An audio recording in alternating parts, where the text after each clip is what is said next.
दोस्तों, बहुत समय पहले की बात है। एक छोटा सा राज्य था। उस राज्य का राजा बहुत खुशहाल था। उसके पास किसी चीज की कोई कमी नहीं थी।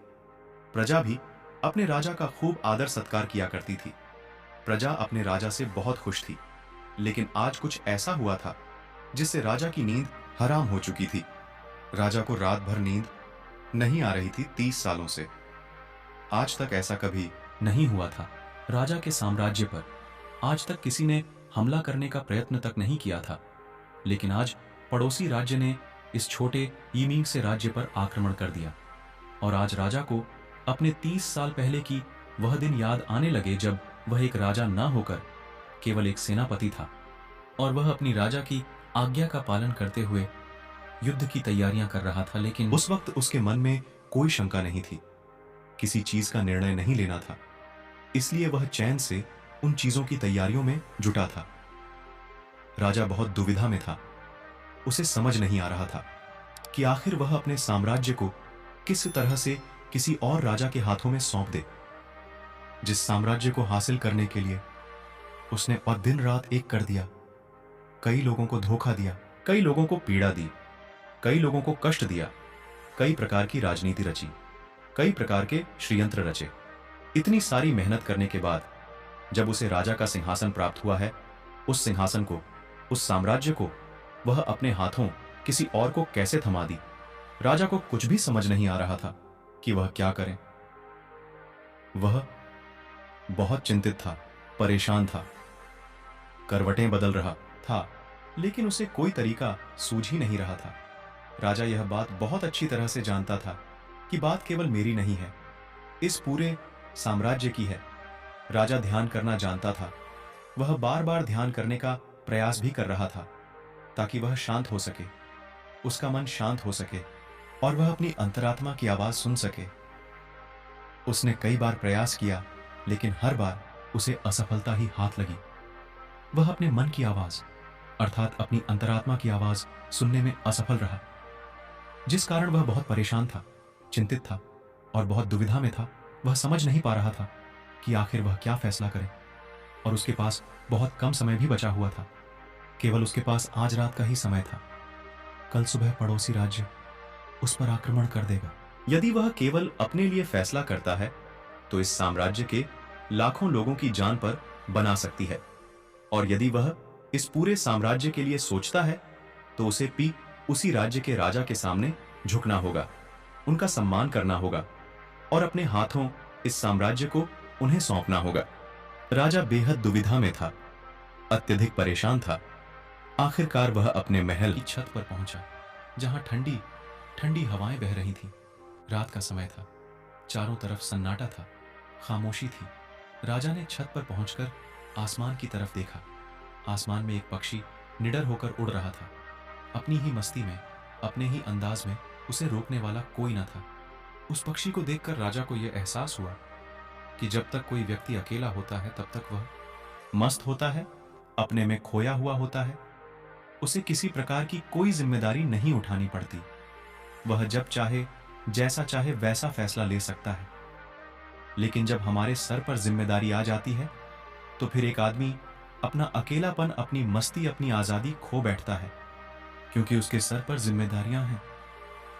उसे हर एक चीज देखनी है, समझनी है और ऐसे बहुत से लोगों को सोच समझकर ही कोई निर्णय लेना है। काफी समय बीत चुका था और अब तक राजा ने कोई निर्णय नहीं लिया था। और जब राजा को कोई भी रास्ता नजर ना आया तो वह अपना घोड़ा लेकर अपने गुरु के आश्रम की ओर निकल पड़ा। राजा के गुरु भी बहुत सख्त थे। उन्होंने पहले से ही राजा को यह चेतावनी दे रखी थी कि जब तक कोई ऐसी दुविधा ना पड़े, जब तक तुम्हारे पर ऐसी कोई बड़ी समस्या ना पड़े कि तुम्हें मेरी जरूरत पड़े, तब तक तुम यहां पर कभी मत आना। राजा अपना घोड़ा लेकर आश्रम पहुंचा। वहां पर जब उसने देखा तो उसके गुरु ध्यान में लीन थे।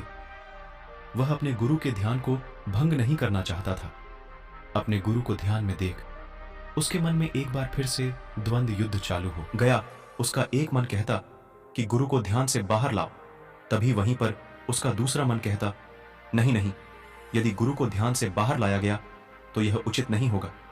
गुरु क्रोधित हो जाएंगे और फिर उसके बाद क्या होगा यह कोई नहीं जानता। वह द्वार पर खड़े होकर यह सब सोच ही रहा था।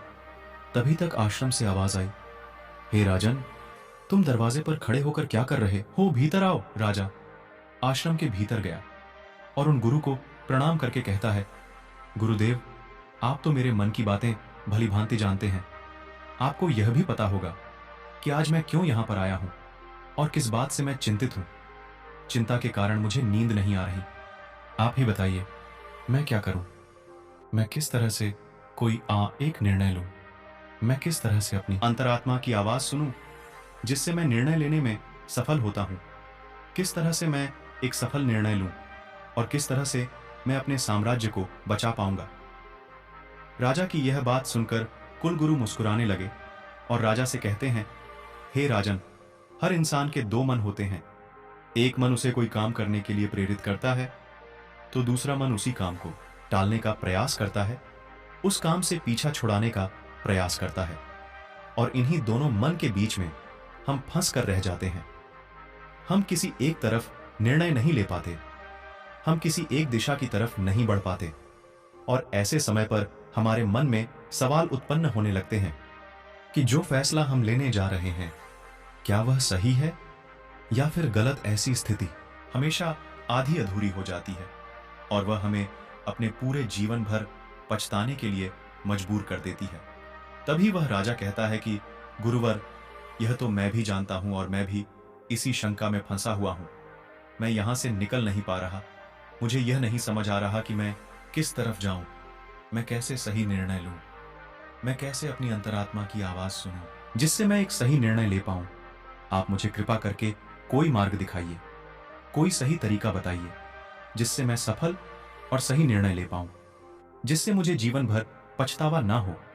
तभी गुरु उस राजा की बात सुनकर एक बार फिर मुस्कुराने लगे और राजा से कहते हैं, राजन, जीवन में कोई भी फैसला गलत या सही नहीं होता। यह तो हमारे मन की संरचना है, यह तो हमारे मन का माया जाल है। वास्तविकता तो यही है कि जो होना होता है वही होता है। हमारे और तुम्हारे करने से कुछ भी नहीं होने वाला, कुछ भी नहीं बदलेगा। लेकिन फिर भी हम अपने अहंकार में यह सोचने लगते हैं कि हम जैसा चाहते हैं हम वैसा ही करेंगे और जैसा हमें चाहिए बिल्कुल वैसा ही होगा। हम यही सोचते हैं कि हम अपने फैसले से दुनिया बदल सकते हैं और इसीलिए हम सही और गलत के चक्कर में फंस कर रह जाते हैं और हम कोई भी कदम आगे नहीं उठा पाते, कोई भी निर्णय नहीं ले पाते।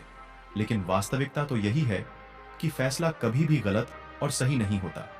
मान लो कि आज तुमने एक गलत फैसला भी ले लिया तो भी तुम्हें भविष्य में आगे चलकर सही सीख ही देगा। और यदि तुमने एक सही फैसला ले लिया तो वह तुम्हारे लिए कामयाबी बन जाएगी और वह तुम्हारे लिए आगे का रास्ता भी खोल देगी। देखा जाए तो वास्तविक तौर पर दोनों ही परिस्थितियों में तुम्हारा ही फायदा है, तुम्हारी ही उन्नति है। कम से कम ऐसे में तुम एक जगह पर ठहरे हुए तो नहीं हो, तुम्हारा मन इस शंका में फंसा हुआ तो नहीं है, तुम इस जाल से निकल चुके हो। तभी वह राजा उन गुरु से कहता है, हे गुरुवर, आप कहना क्या चाहते हैं? आप कहीं यह तो नहीं कह रहे कि मैं बिना सोच विचार के कोई भी निर्णय ले लूं? क्या ऐसा करना मूर्खता का प्रमाण नहीं होगा? आज मेरे ऊपर लाखों लोगों की जिम्मेदारियां हैं और वे ऐसे ही कोई भी फैसला कैसे ले सकता हूं? तभी गुरु मुस्कुराते हुए राजा से कहते हैं, राजन, तुम मेरी बात समझ नहीं रहे हो। मैं तुमसे ऐसा नहीं कह रहा कि तुम सोच विचार कर निर्णय ना लो, बल्कि मैं तो यह कह रहा हूं कि अच्छी तरह से सोच विचार कर निर्णय लो और अच्छी तरह से सोचने के बाद, पूर्ण रूप से सोच विचार करने के बाद तुम अपने दोनों मन को एक जगह पर सहमत करवाओ। यदि तुम अपने दोनों मन को एक निर्णय पर ला पाए, एक काम के लिए और एक ही दिशा में ला पाए, तो वही फैसला तुम्हारी अत आत्मा का फैसला होगा। तुमने कई बार यह अनुभव तो किया ही और होगा कि किसी काम में तुम्हारा मन तो लग रहा है लेकिन बुद्धि तुम्हारा साथ नहीं दे रही। बुद्धि तुम्हारा पीपाई पल विरोध कर रही है और ऐसी परिस्थिति में हमारे मन और हमारी बुद्धि के बीच युद्ध चल रहा होता है। लेकिन यहां पर समझने वाली बात यह है कि जो बातें तुम्हारे मन से उठ रही हैं वही बात तुम्हें सही रास्ते पर ले जाना चाहती है। वहीं पर तुम्हारी बुद्धि तर्क वितर्क करके उस रास्ते को साफ करना चाहती है, सभी प्रश्नों का निवारण करना चाहती है। जैसे मान लो कि तुम एक पहाड़ी पर जाना चाहते हो, जहां पर तुम्हें यह पता चला है कि वहां ढेर सारा सोना है, लेकिन इसके लिए तुम्हें घने जंगलों से होकर गुजरना होगा।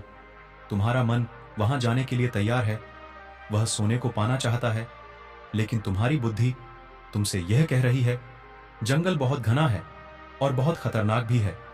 वहां पर तरह तरह के विशाल जानवर रहते हैं, तरह तरह के जंगली जानवर रहते हैं, और उसका रास्ता भी सुरक्षित नहीं है।